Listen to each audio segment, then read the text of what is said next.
What is up, guys? Jordan Man, the Waifu Collector here, still the only fair human on Earth, and today I want to talk about AI, specifically AI in gaming, but also kinda in general, because we've got some big games that are dabbling to varying degrees and running into controversy, namely Call of Duty and Arc Raiders. And I've never talked about AI in a video before. I guess it just never really felt necessary, but I probably should have, only because I guess it's easy clicks, everyone jumps at the chance to be outraged over AI, so I maybe could have cashed in on some outrage, I guess. I don't know. Anyway, I've never talked about this, so what do I even think about AI, right? What angle am I approaching this from? Well, to be honest, I'm not really outraged over AI like I'm supposed to be, but I'm definitely not a champion or advocate for AI art. I filter out the AI art when I scroll through my Rule 34, thank you very much.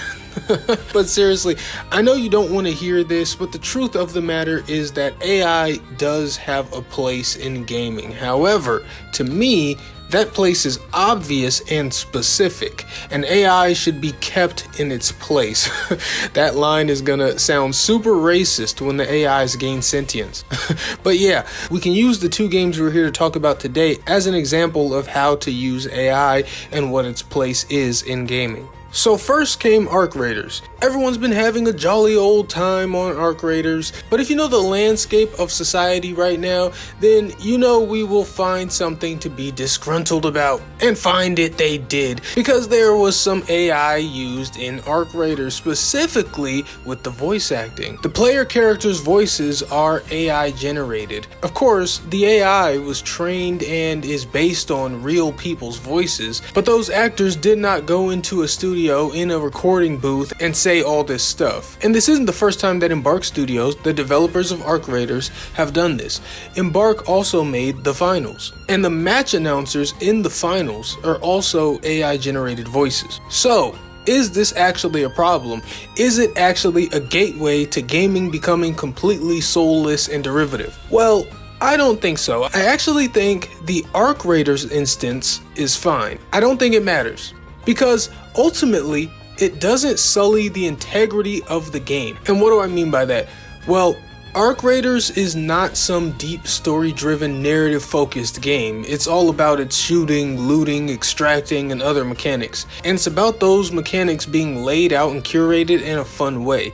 If AI generated the game map, that would be insane for this game. That would be incredibly lame, because a whole avenue of creativity was now cut out in favor of a generic composite map thought up by a robot that in cases of creativity is only designed to mimic. But no part of Arc Raiders hinges on character performances. That part of this specific game and the finals is just tedious work and was never being approached as art. Because it isn't. It isn't the art of this game. If this were The Last of Us or Dispatch or something, character driven and narrative focused, and it was full of AI voices, now we're replacing the art of the game with something that doesn't know how to make art. And that is a problem. But if actual artistry is not being replaced and AI is being used to complete tedious tasks and place filler, then that's exactly what AI is for. Whereas you look at what Call of Duty Black Ops 7 has done, and things are a little different. So, as usual, Black Ops 7 has calling cards that you can earn, which have a little phrase and a little picture so you can display them on your player banner or nameplate or whatever. These are in like every game, but this time, a whole bunch of those calling cards feature AI generated artwork. Again, these calling cards are earnable and you have to work to get them. And they're these cool sort of badges of honor or just general fun decoration options for players typically. It's literal illustrative artwork that has been replaced with, again, something that doesn't know how to make art. Now this seems more like the start of something bad. And I say the start because, sure, calling cards are relatively small in the grand scheme of Call of Duty, but it is a piece of specifically curated illustrative flourish for the player to display and earn. It is literally an artistic aspect of the game, small as it may be. So one might wonder, How long until the skins are being AI generated? How long until the maps are being AI generated? How long until they also have AI voice acting? But this time in a game with a narrative campaign, a campaign that more or less has been used to justify the price of Call of Duty for the past decade. So this is where the slope gets a little too slippery. And that's why I was saying I think the uses for AI in gaming seem very obvious to me. It's, are we applying it to an artistic aspect of our game, or is it doing the tedious and filler parts? The answer should never be that it's being applied to your artistry. It's that simple. So the Arc Raiders complaints felt like nothing to me, but the Black Ops concerns feel more justified. However, there is a whole other aspect of this that leaks into AI just in general, whether it be in or out of gaming. And that's the job aspect. So this is the part. This is why people love to be outraged at AI, and this is what they use to pretend that they are holier than thou. But we've got to take a look at the bigger picture. So obviously, you say, if AI is doing all of the tedious parts of the game, then that's someone not being hired for it. That's someone losing out on a job because of AI. Right, okay, that makes sense. If AI is doing all of the checking out at the grocery store, all the cashiers are out of jobs, right? However, I think we fail to realize a truth that has been lost because of the society we live in, and that is that we don't want to work, we want money. Work has never been the goal, so if AI starts taking all of the work and nobody is getting paid because nobody's working, then what is that going to be? A consumerist country of people unable to consume? An economy of money that doesn't move with a population unable to contribute to it? That doesn't make any sense. It's unsustainable. And before anything ever got up to that point, things would have to change. I'll say again, you don't want to work. You want money. And with everyone out of work because of AI, theoretically, if you continue to only give people money for work, no one would have any money. And people definitely aren't spending any money they get on any entertainment if they can't feed themselves, if they don't have a roof over their heads. So before that became a mass problem, things would change. People would have to be able to just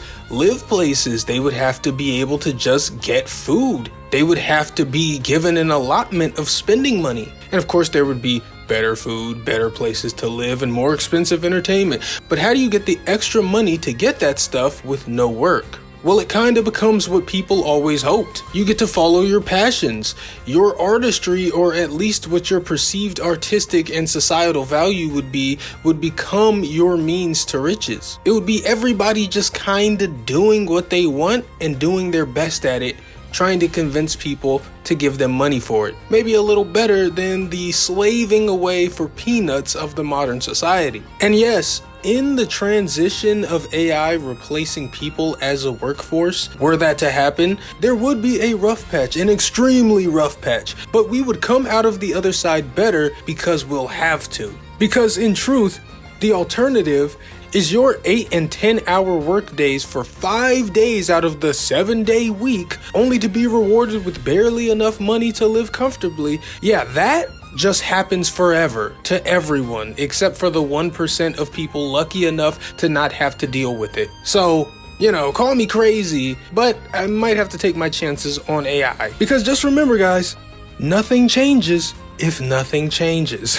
That's all I'm saying. And obviously, all of that I just talked about is a guess about the future. It's just a guess. I can think that, and you can think that it's gonna be Blade Runner.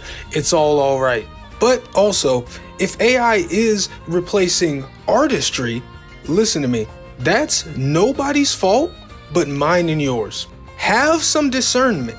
Your taste is garbage. Do better. People's artistic taste is bad right now. Believe it or not, there is man-made art, man-made movies, man-made music that is utter garbage. Generic, derivative, pandering garbage. And people eat it up. And they wouldn't notice if an AI started making it, because it might as well be made by AI right now. I won't say any media specifically because I don't want to get anybody riled up, but I promise, I'm not thinking of the media that you think I am. I'm thinking of things that people think of as high taste. But I don't get my opinions from the mob, from the masses, from the internet, from the hive mind, from Metacritic. None of that dictates my taste. So if the landscape turns into a huge AI output and it gets even harder to find good work than it is now, which sounds impossible, I'm not worried. Because that's not different to me. I'll still be praising the good stuff and rejecting the bad, even if the bad is a huge bulk, which it already is. The real reason why people are worried about AI infiltrating art specifically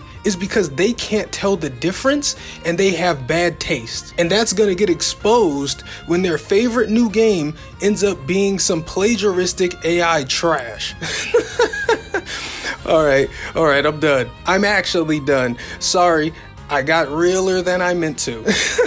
Anyway, let's wrap this up. Thanks for watching the video. Remember to like, subscribe, all that. Thanks in advance. Outro, outro, outro. Goodbye.